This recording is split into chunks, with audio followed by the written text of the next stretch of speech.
Jake Morrison sat in the massive chair that looked too big for his human frame. Around him, dozens of alien beings filled the grand assembly hall of the Galactic Council Station. The station orbited Centauri Prime, a beautiful blue world that served as the capital of the galaxy's most powerful alliance. Jake had been coming to this place for 15 years, and every time he felt smaller and more unwelcome, the Zephyrian delegate stood at the center podium. Vextara was tall and made of what looked like living crystal. His body caught the light from the artificial suns and threw rainbow patterns across the walls. When he spoke, his voice came through translation devices that made every word sound cold and sharp. "The humans have been part of our alliance for 50 years, Vextara said. In that time, what have they given us? Their technology is centuries behind ours. Their ships barely work. Their weapons are crude metal tubes that shoot bits of metal. We have offered them our quantum computers, our energy shields, our matter transporters. They refuse everything and insist on using their primitive methods." Murmurs of agreement filled the hall. Jake kept his face blank, but his hands tightened on the armrests of his chair. He had heard these complaints before, but today felt different. Today felt final. A massive insect creature called Hivemind Zaltok clicked his mandibles together. The Kron were a warrior species that looked like giant praying mantises covered in armor. "The humans are emotional and unpredictable," Zaltok buzzed. "They make decisions based on feelings instead of logic. They refuse our bio-enhancements that would make them stronger and smarter. They cling to their weak organic bodies and their short lifespans. How can we trust allies who think with their hearts instead of their minds?" Supreme Chancellor Nixara spread her wings slightly. The Altarians looked like large birds covered in beautiful feathers that changed color with their moods. Right now, her feathers showed deep blues and purples, which Jake knew meant she was serious and determined. "The human question has been debated for months," Nixara said. "We have tried to help them advance, but they resist our guidance. They maintain their own separate colonies when they could join our perfect unified worlds. They train their own soldiers when our automated defense systems are far superior. They even insist on growing their own food when our synthesized nutrients are more efficient." Jake looked around the room at faces that had once seemed friendly. When humanity first joined the Galactic Alliance, these beings had welcomed them. With curiosity, humans were new, different, interesting. But as the years passed, the curiosity turned to impatience, then disappointment, then barely hidden contempt. Dr. Sakan, an Altarian scientist, stood up from the gallery. Jake knew him well from their work together on various research projects. "If I may speak," Sakan said, "the humans do have some valuable qualities. Their research methods are unconventional but sometimes produce unexpected results. Their willingness to take risks has led to several important discoveries." "Accidents," Vextara interrupted. "Random chance is not the same as scientific method. Their chaotic approach to research wastes resources and time. A proper logical analysis would reach the same conclusions much faster." Admiral Kexmore of the Kron military forces spoke next. His voice was like grinding metal. "In combat, humans are unpredictable, which sometimes confuses enemies. But unpredictability also means we cannot count on them. They will sacrifice themselves for meaningless concepts like honor or protecting civilians. This makes them unreliable in any serious military planning." Jake stood up slowly. At 62, he was old for a human, though young by the standards of most species in the room. His hair was gray and his face showed lines from decades of stress, but his back was straight and his voice was steady. "If that is how the Council feels," Jake said, "then perhaps it would be best for all concerned if humanity withdrew from the Alliance." The room fell silent. This was not what they expected. Usually when humans were criticized, they argued back with passion and emotion. They defended themselves with long speeches about their achievements and potential. They pleaded for more time to prove themselves. "You cannot be serious," Nixara said. "Where would you go? What would you do?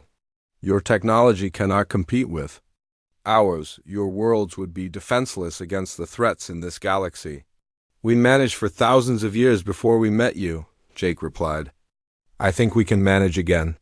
He began gathering his papers and data tablets. His movements were calm and deliberate. Around the room, aliens began talking to each other in worried tones. This was not going according to their plan. Vextara crystal body flashed brighter. This is just another example of human emotionalism. You are having a tantrum because we told you the truth about your limitations. Jake stopped packing and looked directly at the Zephyrian. You are entitled to your opinion. We are entitled to leave. But the research projects, Dr. Sekon called out. The trade agreements, the defense pacts, you cannot simply abandon everything. We are not abandoning anything, Jake said. We are ending our participation. There is a difference. Supreme Chancellor Nixara stood and spread her wings wide. The gesture was meant to show authority and command attention. The Council has not voted to expel humanity. We merely wanted to discuss how to better integrate human forces into the alliance structure. By making us give up everything that makes you as human, Jake said. By forcing us to use your technology, live in your cities, think like you think. You do not want allies. You want copies of yourselves. He sealed his briefcase and walked toward the exit. Every eye in the room followed him. The silence was so complete that his footsteps echoed off the high ceiling. Where are you going? Nixara demanded. Jake stopped at the door and turned back one last time. Home, he said. Earth is withdrawing from the Galactic Alliance, effective immediately. All human personnel will be recalled from Alliance facilities within 72 hours. All trade agreements are cancelled. All military cooperation is ended. We thank you for 50 years of cooperation and wish you well in your future endeavors. You cannot do this, Vexthora said. His crystal body was flashing angry reds and oranges. You need us.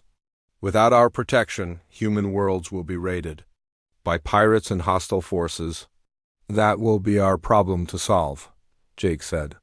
Without our technology, your people will fall behind and become irrelevant, Admiral Kexmore added. Perhaps, Jake agreed, but they will still be human. He walked out of the chamber, and the door closed behind him with a soft hiss.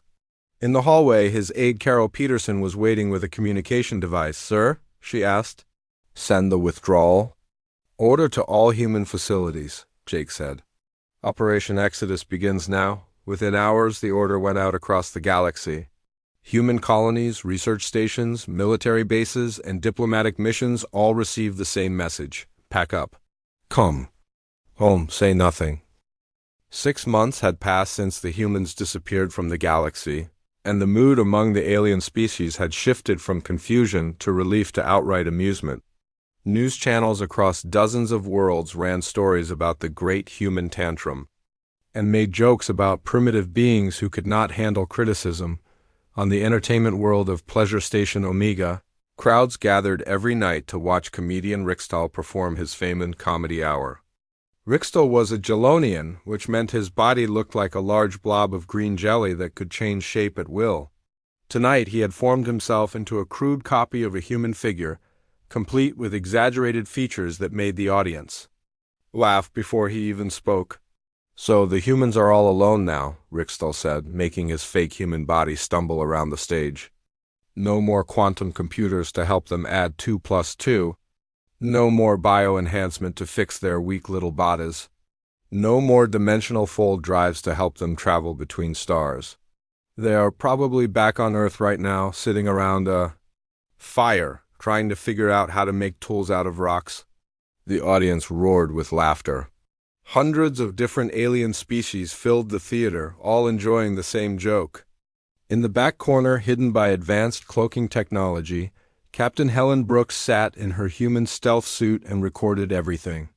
Her ship, the UES Phantom, waited in orbit, invisible to all the sensors these aliens thought were so advanced. Helen watched Rixtal shape his body into different forms, each one making fun of some aspect of human behavior. He pretended to be a human scientist, bumbling around with primitive equipment. He mimicked human soldiers, waving crude weapons and shouting about honor and duty. He acted out human diplomats, making emotional speeches instead of logical arguments. Best part, Rixtel continued, is that they think they are special. They think their chaotic, random way of doing things is somehow better than our proven methods. Well, let us see how special they feel when their primitive technology breaks down and they have no one to help them fix it. The crowd cheered and applauded. Helen felt her jaw clench, but she stayed silent and kept recording. Earth Command needed to see this, needed to understand how the galaxy really felt about humanity now that they thought no humans were watching after the show. Helen made her way through the station's busy corridors. Aliens of every description walked past her, all talking excitedly about the comedy show they had just seen. She heard fragments of conversation in dozens of languages, all translated by her suit's systems. Did you see the part where he pretended to be a human engineer, trying to fix a quantum drive with a hammer? My favorite was when he acted like they were trying to negotiate with the hegemony using feelings instead of facts. I heard they are already fighting among themselves back on Earth, probably arguing about who gets to be leader of their dying civilization. Helen found a quiet spot and activated her communication system. The message would take several hours to reach Earth through the network of hidden relay stations humanity had built during their years in the Alliance. Meanwhile, on the industrial world of Factrum 7, production manager Torvik was discovering that replacing human systems was not as simple as he had expected. The humans had left behind their mining equipment when they evacuated, and at first Torvik thought this would save his company millions of credits. The equipment looked primitive compared to Zephyrian crystal matrix technology, but it worked well enough. Now, 6 months later, the human machines were breaking down, and nobody could figure out how to fix them properly. Torvik stood in the main control room, staring at displays full of red warning lights and error messages. The extraction rates are down 30%, his assistant reported. The environmental systems keep shutting down for no reason we can detect. The safety protocols are so complicated that our technicians cannot override them even during emergencies. Torvik rubbed his crystal forehead in frustration. How difficult can it be? These are primitive human machines. Our technology is centuries ahead of theirs. That is what we thought, the assistant said. But every time we try to upgrade one system, 3 others stop working. It is like the entire operation was designed by someone who did not understand proper engineering principles. What Torvik did not understand was that the human engineer who designed the mining operation had been Dr. Lisa Carter. She had built the systems to work together in ways that seemed illogical, but actually served multiple purposes at once. The mining equipment did not just extract, it also monitored environmental conditions, protected worker safety, maintained long-term sustainability of the mining site, and provided backup systems for emergencies that logical minds would never anticipate. Dr. Carter had tried to explain this to Torvik during the handover, but he had dismissed her warnings as typical human overcomplication. Now, he was learning the hard way that what looked like chaos was actually a carefully balanced system that required human intuition to maintain. On the military world of Fortress Prime, General Kexmore was dealing with his own problems. Without human patrol ships watching the Outer Rim territories, several conflicts had broken out between member species. The humans had always volunteered for the dangerous, unprofitable job of monitoring remote areas and mediating disputes between hostile neighbors. Why did we let them handle these sectors? Kexmore asked his aide as they reviewed reports of 3 different border wars. Because no one else wanted to, the aide replied. The profit margins were too low, and the risk of casualties was high. The humans said they would do it for free as part of their alliance duties. And we let them because we thought it was fitting work for primitives, Kexmore growled. Now we have to hire expensive mercenary companies to do what the humans did for nothing. The aide pulled up financial reports. The cost is significant. The mercenaries want triple pay for high-risk assignments, and they refuse to get involved in anything that looks like a losing battle. The humans used to stay and fight even when the odds were hopeless. Kexmore studied tactical displays showing the growing conflicts. Without human negotiators, minor disagreements between species were escalating into shooting wars. The humans had possessed a strange ability to find solutions that satisfied everyone involved. Even when those solutions made no logical sense, on the research station orbiting Kepler 442b, Dr. Sekhan tried to continue the synthetic consciousness project that he and Dr. Lisa Carter had been working on together. The work had been progressing well until the humans left, taking with them not just their personnel but also their unique approach to the problem. Dr. Sekhan stared at the data on his screens, all perfectly organized and logically analyzed. By every measure, the project should be advancing smoothly. The Altarian team had superior computers, better laboratory equipment, and more funding than the joint human-alien team had ever enjoyed, but somehow nothing worked the way it had when Lisa was part of the team. Her chaotic research methods, her willingness to try impossible experiments, her habit of following hunches instead of proven procedures, all of it had seemed wasteful and inefficient. Now Sekhan realized that her primitive approach had been generating breakthrough insights that pure logic could never achieve. He tried calling the human research station on Earth, but received only an automated message saying that Earth was no longer accepting communications from Alliance worlds. The humans had not just left physically, they had cut all ties, all contact, all cooperation. Across the galaxy, similar scenes played out on hundreds of worlds. Systems designed by humans began failing without human maintenance. Trade routes that humans had maintained for idealistic reasons collapsed when no one else would service unprofitable sectors. Research projects stalled without human creativity. Security operations struggled without human willingness to take risks for moral principles, but instead of recognizing these problems as signs that humans had been more valuable than anyone realized, most aliens blamed the failures on human sabotage or incompetence. They told themselves that temporary difficulties were a small price to pay for getting rid of such troublesome allies. In the entertainment districts, comedy shows about stupid humans became more popular every week.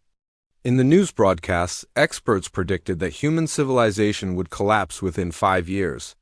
In the government buildings, officials congratulated themselves on finally getting rid of the galaxy's most annoying species. None of them noticed. The small, invisible human ships that watched and recorded everything, sending detailed reports back to Earth about how their former allies really felt about them. None of them suspected that humanity was not struggling to survive in isolation, but was actually thriving without alien interference. The galaxy laughed at the humans who had left without a word, never imagining that their laughter was being recorded by the very people they mocked. 2 years had passed since humanity disappeared from galactic affairs, and what had started as minor inconveniences were now becoming serious problems.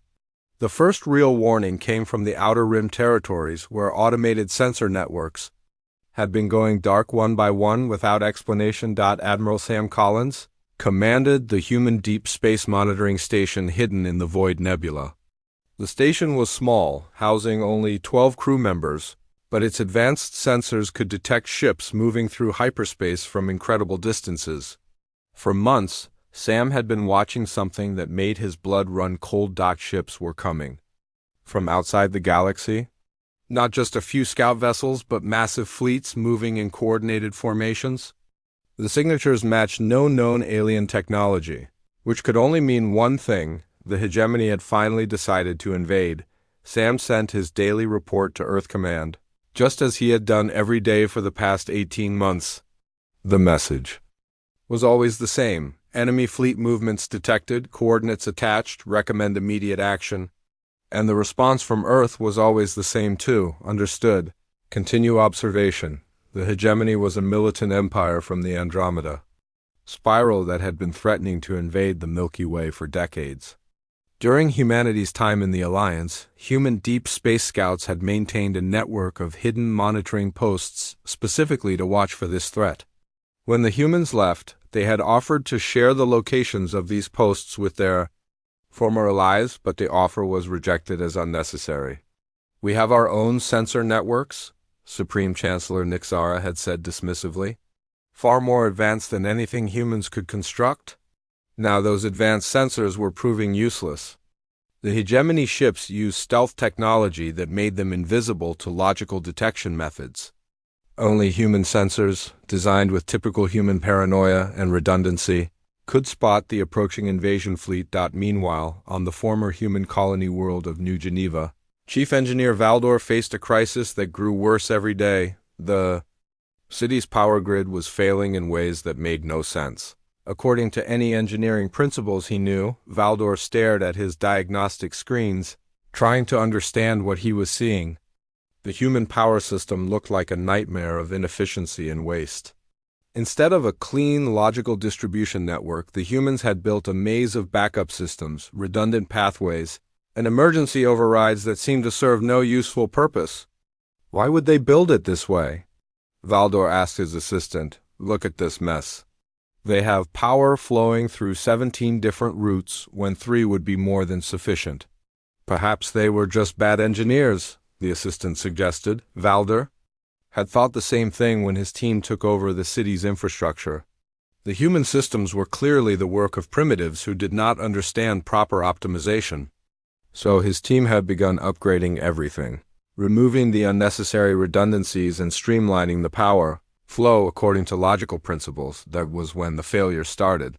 Every time they simplified one part of the system, something else would break down. Removing backup systems caused main systems to overload. Eliminating redundant pathways created bottlenecks that shut down entire districts. The more logical they made the grid, the less reliable it became. What Valdor could not understand was that the human engineer who designed New Geneva's infrastructure had been thinking about more than just efficiency. Dr. Kate Morrison had built a system that could function even when everything went wrong. She had anticipated accidents, natural disasters, equipment failures, and enemy attacks. Her messy, wasteful design could keep the city running, even when half the components were destroyed, but explaining this to Valdor would have been impossible. His species had optimized away the ability to think about failure. In their perfect logical world, systems worked exactly as designed, and backup plans were unnecessary waste. Sir, his assistant said urgently, we have another cascade failure. In Sector 7. The automated repair systems cannot compensate. Valdor sighed and prepared to order another manual shutdown. This was the 5th major failure this week, and his repair crews were exhausted. The human system had never failed this often, but it had also never made sense to any rational analysis on the trade routes connecting the outer colonies. Merchant Captain Roy Peterson watched the collapse of commerce with growing concern. His ship, the UES Fortune, was one of dozens of human vessels that continued to operate in deep space, despite their government's official withdrawal from galactic affairs. Roy's current cargo hold was full of medical supplies destined for a mining colony in the Rigel system. The colony was not profitable enough to attract regular commercial traffic, and the journey through the asteroid fields was dangerous enough that most alien shipping companies refused to service the route. During humanity's membership in the Alliance, human traders had maintained these unprofitable routes as a public service. They charged just enough to cover fuel and maintenance costs, considering it their duty to ensure that remote colonies received essential supplies. The aliens had called this behavior economically irrational, but they had been happy to let humans waste their time and resources on unprofitable routes. Now that the humans were gone, many of these colonies were slowly dying. Supply ships came irregularly, if at all. Emergency medical deliveries were impossible because no commercial carrier would risk dangerous routes for the small payments that isolated colonies could afford. Roy received regular communications from desperate colony administrators begging for help. He wanted to respond, but his orders from Earth were clear: observe only, do not interfere. So he watched alien colonies struggle and fail, documenting everything for his reports home. The situation was even worse on the main trade routes. Human traders had always been willing to carry small, unprofitable cargo loads alongside their main shipments. A few tons of spare parts for a research station, personal mail for homesick colonists, emergency food supplies for communities facing shortages. These small services had never been profitable, but humans did them anyway. Without these services, the fabric of galactic commerce was slowly unraveling. Research stations waited months for critical components. Families on different worlds lost contact when mail services became too expensive. Remote communities faced starvation when food shipments were delayed. On the Council Station, Chancellor Nixara reviewed reports that painted an increasingly grim picture. Border conflicts were spreading as human peacekeepers were no longer available to mediate disputes. Infrastructure failures were cascading across dozens of worlds as human-designed. Systems collapsed without proper maintenance. Trade networks were fragmenting as unprofitable routes were abandoned. "Perhaps we should attempt to re-establish contact with Earth," suggested her aide Kurith. "We could offer them better terms, more favorable trade agreements?" "Absolutely." "Not," Nixara replied, her feathers flashing angry colors. "We will not show weakness by crawling back to those primitives. They left us, remember? They chose isolation over cooperation." But privately, Nixara was beginning to worry.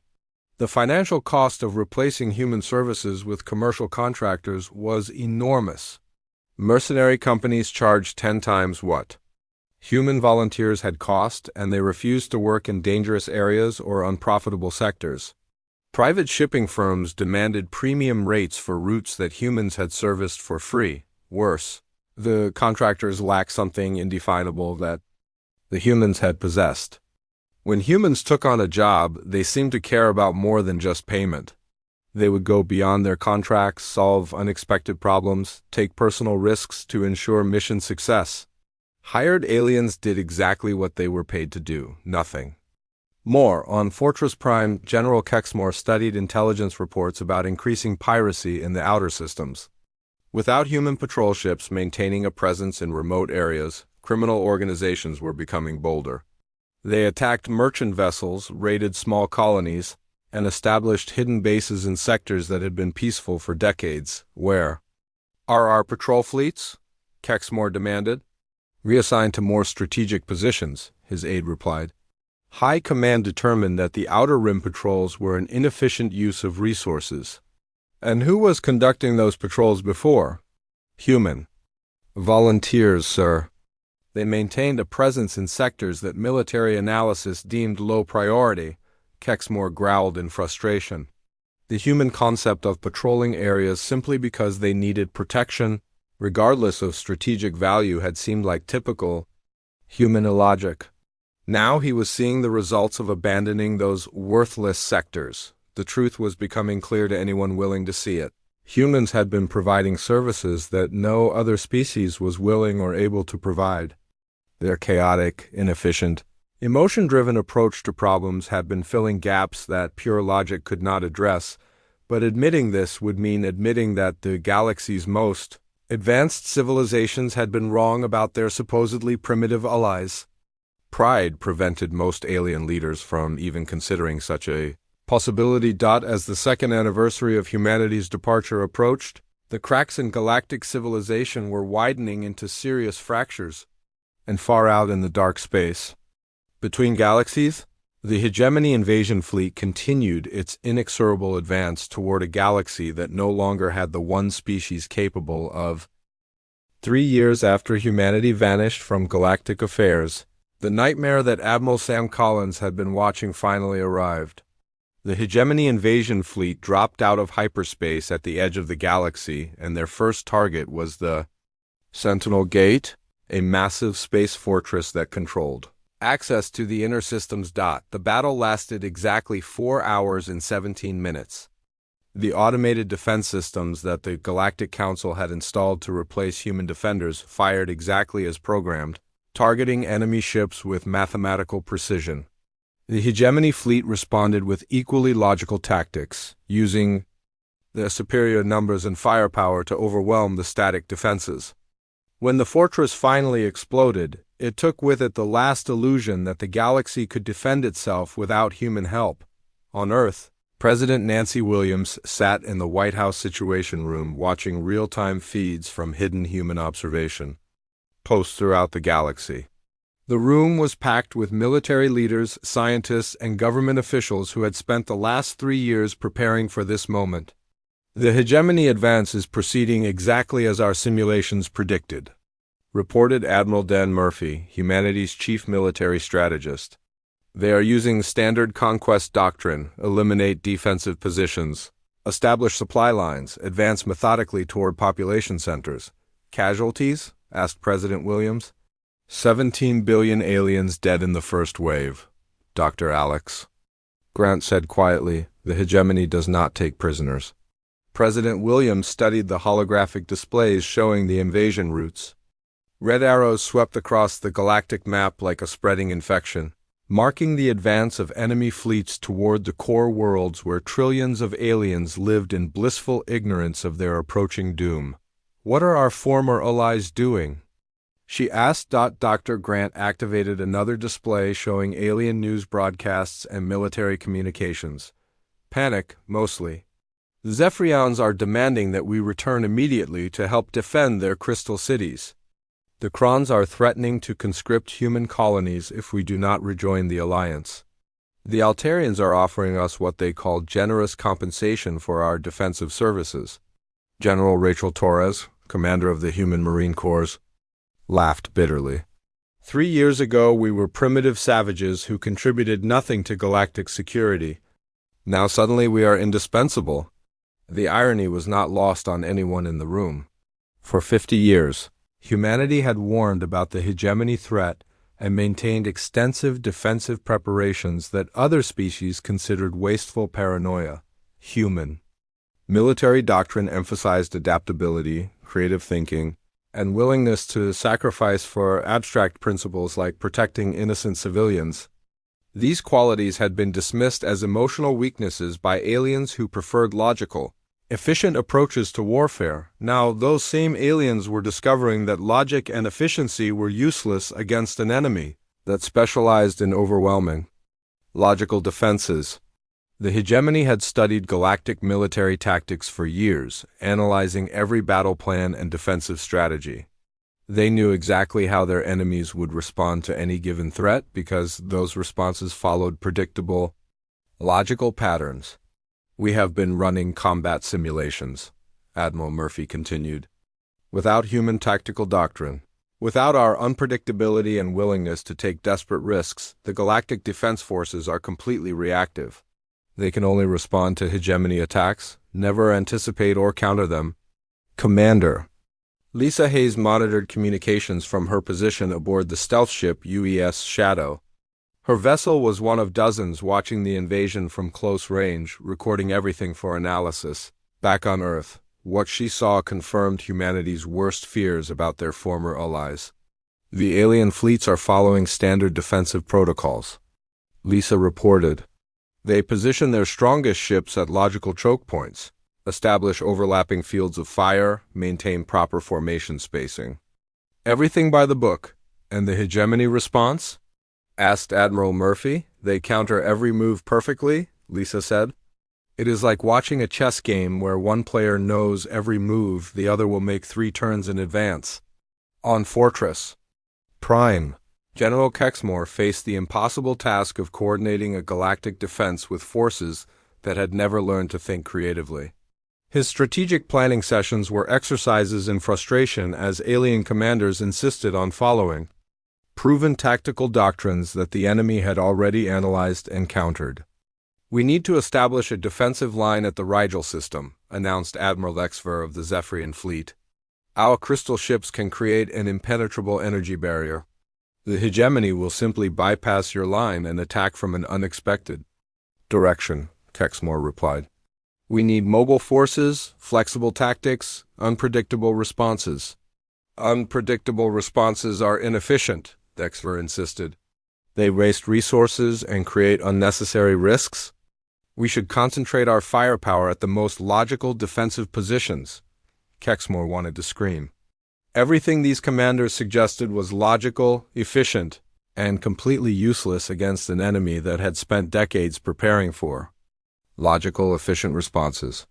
What they needed was the chaotic, seemingly irrational human approach to warfare that could confuse enemy analysis and create unexpected opportunities, but the humans were nowhere to be found on the entertainment.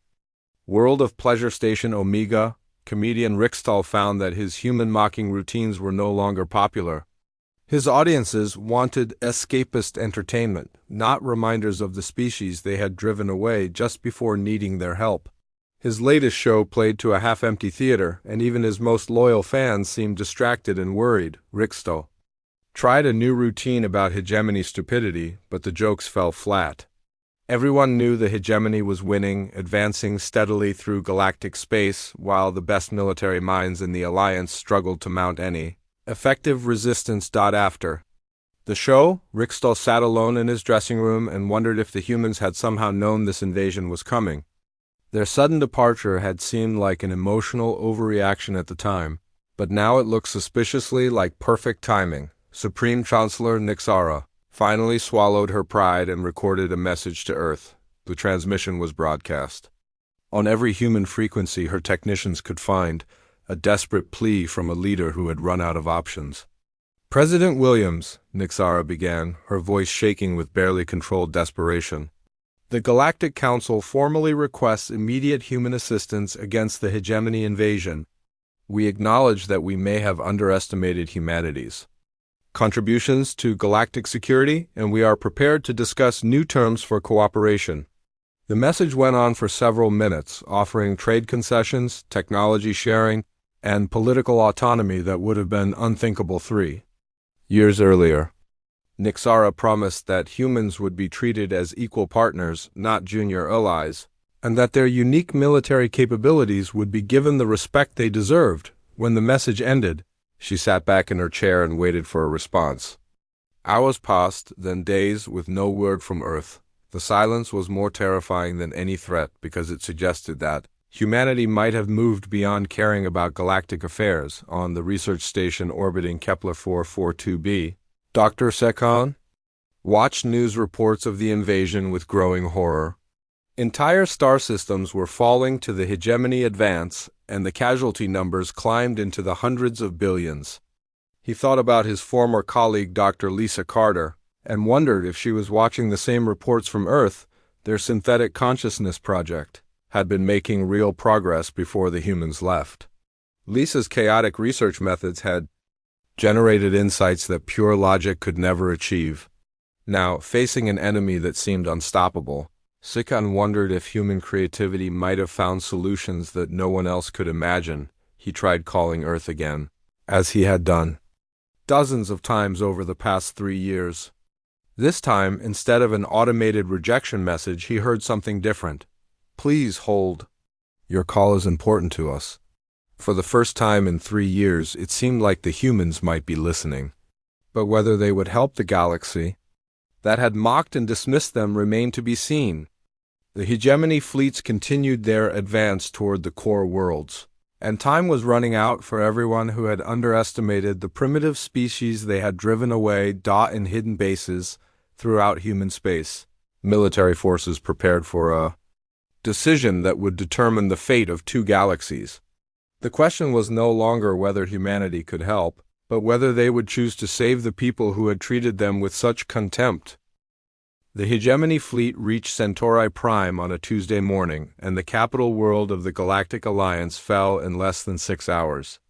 The beautiful blue planet that had once seemed so safe and powerful was now burning under alien bombardment, while its leaders huddled in underground bunkers, finally understanding the price of their arrogance. President Nancy Williams stood in the White House Situation Room, watching the real-time destruction through feeds from hidden human surveillance satellites. Around her, the most powerful people in human government and military waited for her decision. 3 years of preparation had led to this moment, and the choice she made would determine whether humanity remained isolated or returned to save the galaxy that had rejected them. "The final evacuation ships are leaving Centauri Prime," reported Admiral Don Murphy. "Estimated civilian casualties exceed 40 billion and rising. The hegemony is not distinguishing between military and civilian targets." Secretary of Defense Chris Parker pulled up tactical displays showing the enemy advance. Their main fleet is moving toward the inner core systems.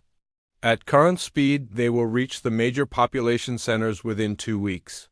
Total estimated casualties if they continue unopposed, 800 billion beings. The numbers were staggering, but President Williams had expected them. The hegemony did not conquer worlds, they sterilized them. Every inhabited planet they captured became a lifeless rock, stripped of resources and population to fuel their war machine. What about our former allies? Williams asked. Are they still trying to mount a defense? Dr. Emma Foster, the president's science advisor, activated communication feeds from across the galaxy. The remaining fleet commanders are in complete disarray. They keep trying to establish logical defensive lines, but the hegemony counters every move perfectly. Without human tactical doctrine, they cannot adapt fast enough to survive. Ma'am, Admiral Murphy said quietly, we could end this war in 3 months. Our analysis shows that hegemony tactics are based on fighting logical, predictable enemies. They have no experience with human military doctrine. Williams studied the tactical projections. Human war games had been running scenarios against hegemony forces for decades, and the results were always the same. Alien fleets following logical protocols would be defeated quickly and efficiently. But human forces, with their chaotic creativity and willingness to take impossible risks, could exploit weaknesses that no logical analysis would ever discover. The cost to our people? Williams asked. Minimal, General Rachel Torres replied. We would be fighting alongside alien forces, not replacing them. Human tactical coordination could turn their numerical advantage into an overwhelming force multiplier. The debate that followed lasted 4 hours and covered every aspect of the decision. Some argued that humanity owed nothing to beings who had mocked and dismissed them for years. Others pointed out that allowing genocide on such a massive scale would violate every principle that made humanity worth saving. In the end, the choice came down to a fundamental aspect of human nature that their alien allies had never understood. Despite everything that had happened, despite the insults and contempt they had endured, humans could not stand by and watch innocent beings die when they had the power to help. We will provide assistance, Williams announced. But this time, we do it on our terms. The response to the Galactic Council came not as a desperate plea for forgiveness, but as a simple statement of conditions. Humanity would help defend the galaxy, but only as equal partners with full authority over military operations. The days of human forces taking orders from alien commanders who did not understand human capabilities were over. Supreme Chancellor Nixara, broadcasting from a bunker deep beneath her burning homeworld, accepted the terms without argument. Pride was a luxury that the galaxy could no longer afford. The first human ships appeared at the Battle of Vega 3 days later, and everything changed. Admiral Don Murphy took overall command of the combined fleet, but his tactics made no sense too. The alien commanders who suddenly found themselves following human orders. All ships prepare for ramming attack on the enemy flagship, Murphy commanded. Admiral, protested Zephyrian Captain Nexfer, that is suicide. Our logical analysis shows the attack has 0 probability of success. Then the enemy will not expect it, Murphy replied calmly. Captain Beth Sullivan commanded the human destroyer UES Defiance as it led the seemingly suicidal charge directly into the heart of the hegemony formation. To alien observers, the attack looked like primitive desperation. To human tacticians, it was a carefully calculated move designed to exploit a weakness in enemy psychology. The hegemony commanders, faced with an attack that violated every principle of logical warfare, hesitated for crucial seconds while their computers tried to analyze impossible tactics. That hesitation was all the human fleet needed. Beth's ship punched through the enemy formation, not to ram the flagship as advertised, but to disable the command ship's communication arrays with precisely targeted strikes. Suddenly, the hegemony fleet found itself cut off from central coordination, forced to make independent decisions they were not trained for. Commander Jack Turner led his fighter squadron in an attack pattern that looked like complete chaos. His pilots flew in seemingly random directions, broke formation at critical moments, and ignored every rule of efficient combat tactics. The enemy artificial intelligence systems, programmed to counter logical strategies, could not process the apparent madness of human fighting methods. "They are not following any recognizable tactical doctrine," reported the Hegemony Fleet Commander to his superiors. "Our analysis systems cannot predict their movements or counter their strategies." The battle ended with a complete human victory. But more importantly, it demonstrated to the galaxy that the primitive species they had dismissed possessed something their advanced civilizations had lost. Where alien minds saw chaos and inefficiency, human creativity saw opportunities that pure logic could never discover. News of the victory spread across the galaxy faster than the invasion fleets. For the first time since the war began, there was hope that the hegemony could be stopped. But the aliens also learned something else. Humanity was no longer asking for acceptance or approval. They were demanding respect. The final battle of the war took place in the Proxima system, where the hegemony had concentrated their remaining forces for a last desperate push toward Earth itself.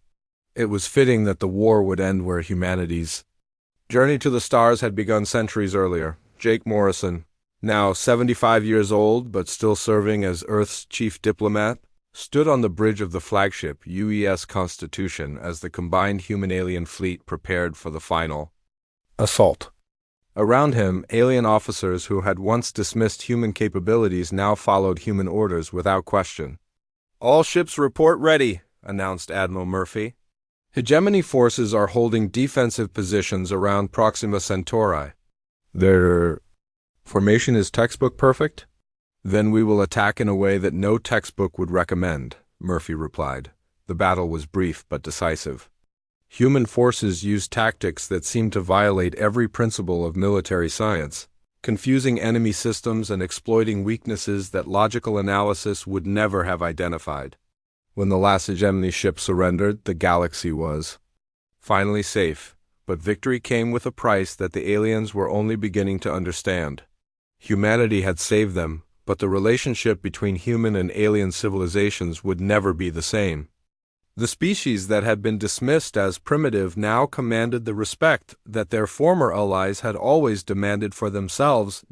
As Reconstruction began, humanity maintained its independence. They provided assistance and resumed trade with their former allies, but never again as junior partners.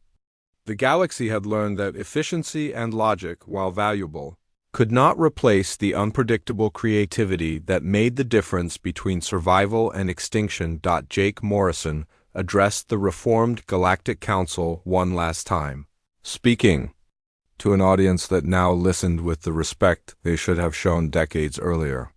"We left without a word because words had become meaningless," Jake said. "You mocked us, dismissed us, treated us as primitives who had nothing to offer your perfect civilization. But when your logic failed and your efficiency crumbled, you learned what we always knew. Sometimes the most primitive solution is the only one that works."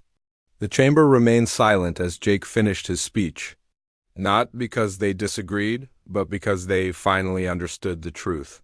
Humanity had not been the problem with the Galactic Alliance. The problem had been an alliance that valued conformity over diversity, efficiency over creativity, and logic over the messy, chaotic spark of imagination that makes civilization more than just a collection of rules. The galaxy was safer now. Not because humans were stronger than their enemies, but because they were different. And difference, not perfection, was what made survival possible when everything logical failed.